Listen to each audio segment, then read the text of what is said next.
Assalamualaikum warahmatullahi wabarakatuh. Selamat datang pada video pembelajaran program pendidikan kesetaraan paket B PKBM Gandhisena pada mata pelajaran Ilmu Pengetahuan Sosial kelas 7.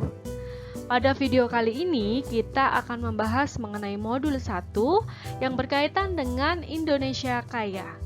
Unit 1, Alam Indonesiaku. Bagian kedua. Berikut pembahasannya.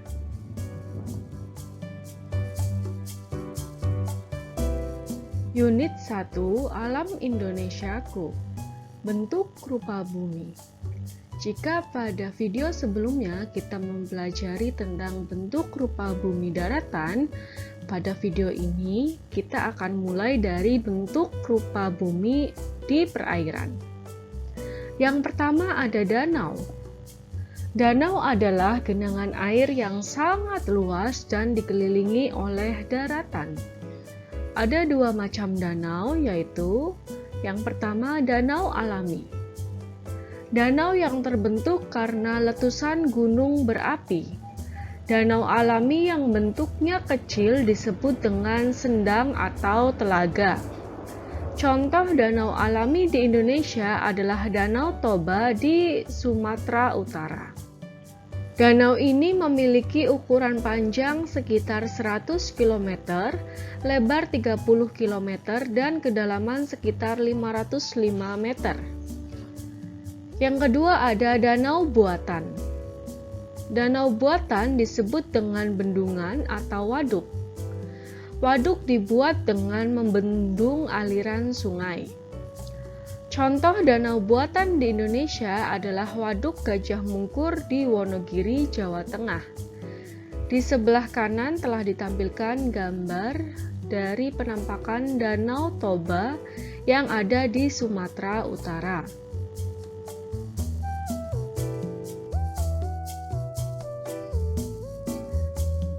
Bentuk rupa bumi perairan yang kedua ada sungai. Sungai adalah aliran air yang besar di daratan. Sungai mengalir dari tempat yang tinggi ke tempat yang rendah. Bagian-bagian sungai terdiri dari yang pertama hulu, merupakan bagian awal dari sebuah sungai. Biasanya terletak di pegunungan. Yang kedua ada hilir, bagian sungai yang terakhir, yang akhirnya bagian ini akan mengantar sungai ke bagian muara atau laut. Dan ada muara, tempat berakhirnya aliran sungai. Air sungai biasanya bermuara di laut. Contoh sungai yang ada di Indonesia adalah yang pertama ada Sungai Brantas yang ada di Jawa Timur, kemudian ada Sungai Ciliwung yang berada di Jawa Barat. Yang ketiga ada Sungai Kahayan yang berada di Kalimantan Tengah. Ada Sungai Kapuas yang berada di Kalimantan Barat. Sungai Maraju yang berada di Sulawesi Tengah. Sungai Bian yang ada di Papua. Kemudian ada Sungai Belawan yang ada di Sumatera Utara. Selanjutnya ada Sungai Ampak yang ada di Nusa Tenggara Barat. Dan terakhir ada Sungai Marikrubu yang ada di Maluku. Di sebelah kanan telah ditampilkan penampakan dari Sungai Kahayan yang ada di Kalimantan Tengah.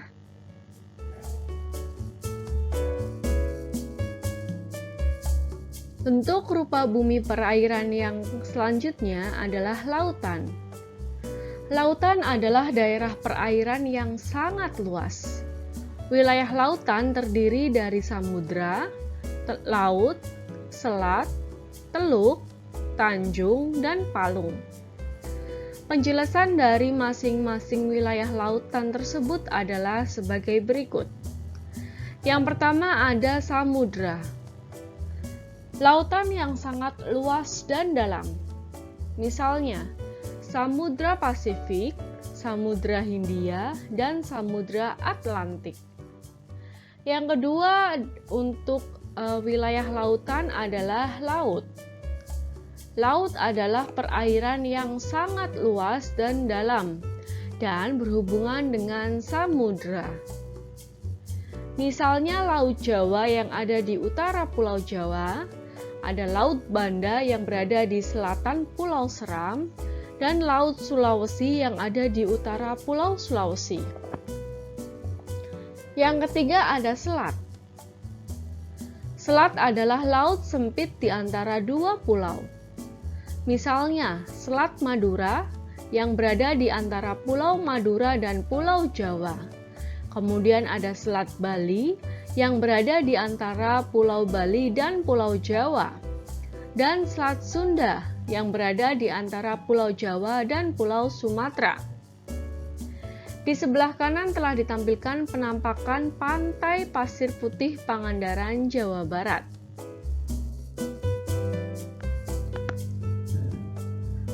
Berikutnya ada teluk.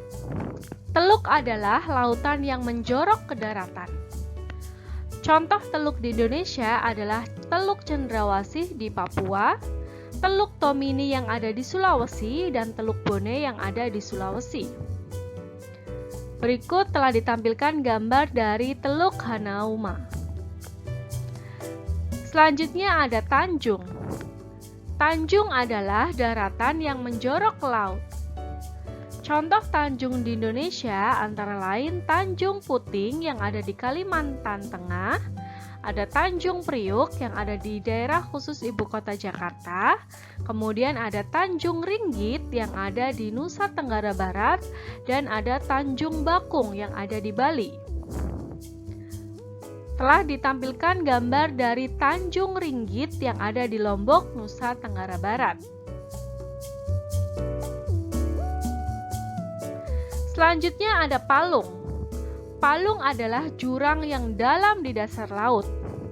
Misalnya, Palung Jawa.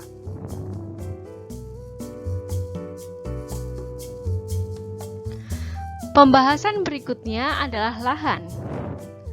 Lahan yang dimaksud di sini adalah kondisi tanah.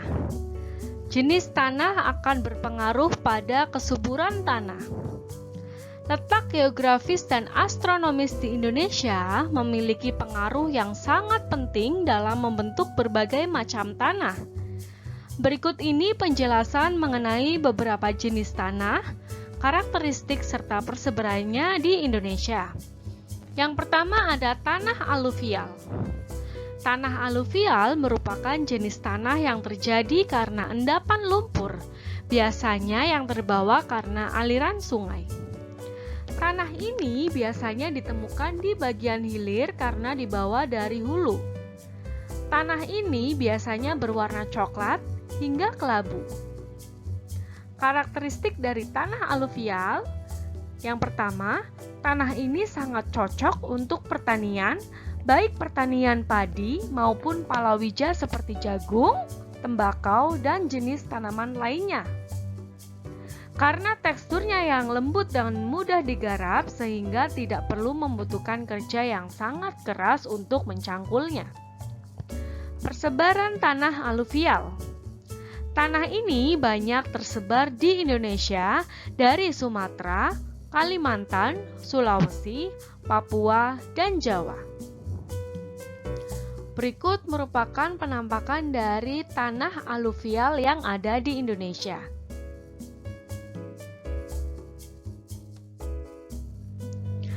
Jenis lahan yang kedua ada tanah andosol.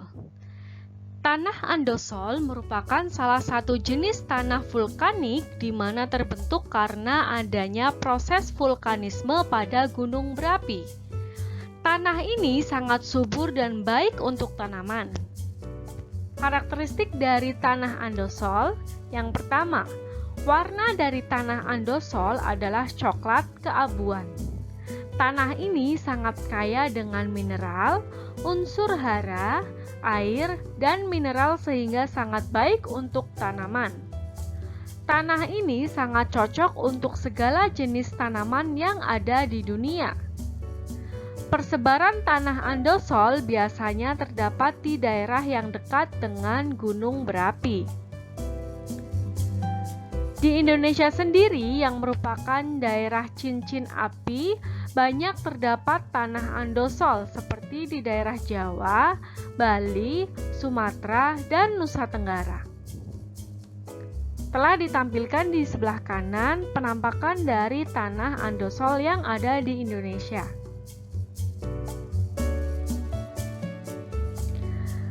Lahan yang ketiga ada tanah entisol. Tanah entisol merupakan saudara dari tanah andosol, namun biasanya merupakan pelapukan dari material yang dikeluarkan oleh letusan gunung berapi seperti debu, pasir, lahar, dan lapili. Karakter dari tanah entisol yang pertama, tanah ini juga sangat subur dan merupakan tipe tanah yang masih muda. Tanah ini biasanya ditemukan tidak jauh dari area gunung berapi, bisa berupa permukaan tanah tipis yang belum memiliki lapisan tanah, dan berupa gundukan pasir seperti yang ada di Pantai Parangtritis, Yogyakarta. Persebaran tanah entisol. Tanah entisol ini biasanya terdapat di sekitar gunung berapi seperti di Pantai Parangtritis Yogyakarta dan daerah Jawa lainnya yang memiliki gunung berapi. Telah ditampilkan di sebelah kanan penampakan dari tanah entisol yang ada di Indonesia.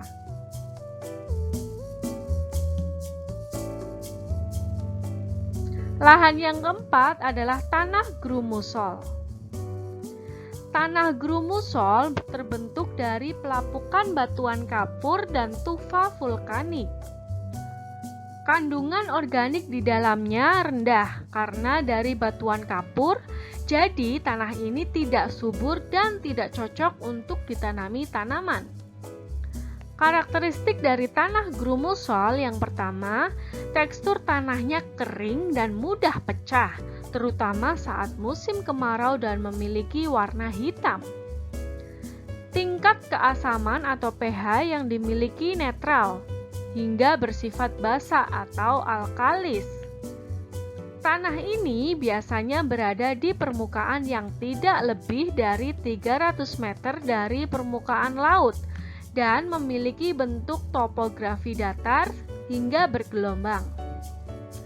Perubahan suhu pada daerah yang terdapat tanah grumusol sangat nyata ketika panas dan hujan. Persebaran tanah grumusol. Persebarannya di Indonesia seperti di Jawa Tengah ada di daerah Demak, Jepara, Pati, dan Rembang. Untuk daerah Jawa Timur ada di daerah Ngawi dan Madiun. Kemudian ada juga di daerah Nusa Tenggara Timur. Karena teksturnya yang kering, maka akan bagus jika ditanami vegetasi kuat seperti kayu jati. Telah ditampilkan di sebelah kanan penampakan dari tanah grumusol yang ada di Indonesia.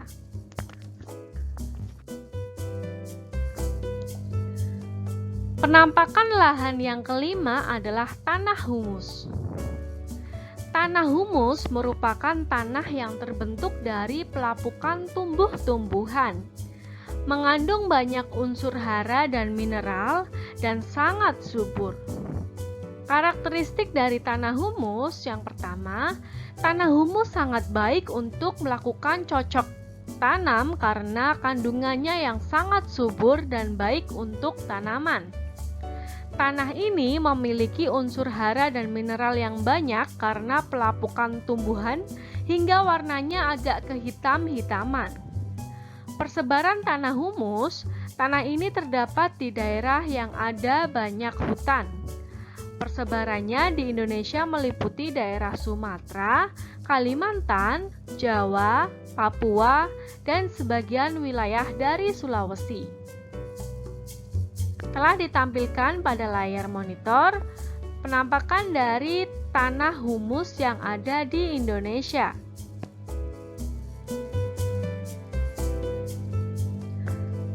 Tanah yang keenam adalah tanah kapur. Seperti dengan namanya, tanah kapur berasal dari batuan kapur yang mengalami pelapukan.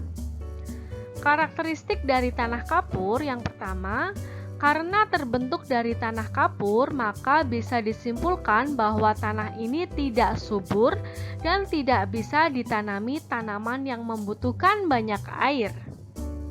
Tanah kapur banyak ditanami oleh pohon yang kuat dan tahan lama, seperti pohon jati dan pohon keras lainnya. Persebaran tanah kapur.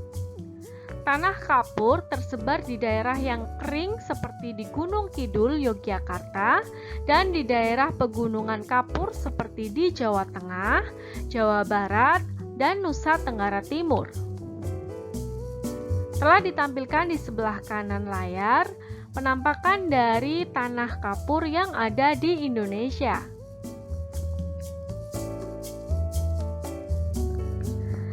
Lahan yang terakhir atau yang ketujuh adalah tanah latosol. Jenis tanah ini juga salah satu yang terdapat di Indonesia. Tanah ini terbentuk dari pelapukan batuan sedimen dan metamorf. Karakteristik dari tanah latosol yang pertama, ciri-ciri dari tanah latosol adalah warnanya yang merah hingga kuning, teksturnya lempung dan memiliki pelapisan-pelapisan tanah. Persebaran tanah litosol ini berada di daerah yang memiliki curah hujan tinggi dan kelembapan yang tinggi pula, serta pada ketinggian berkisar pada 300 sampai dengan 1000 meter dari permukaan laut. Tanah latosol tidak terlalu subur karena mengandung zat besi dan aluminium. Persebaran tanah latosol yang ada di Indonesia berada di daerah Sulawesi, Lampung, Kalimantan Timur dan Barat, Bali, serta Papua. Berikut telah ditampilkan penampakan dari tanah latosol yang ada di Indonesia.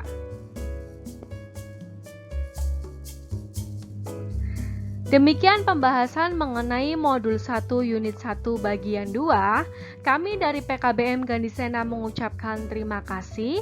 Sampai jumpa pada video-video pembelajaran berikutnya. Wassalamualaikum warahmatullahi wabarakatuh.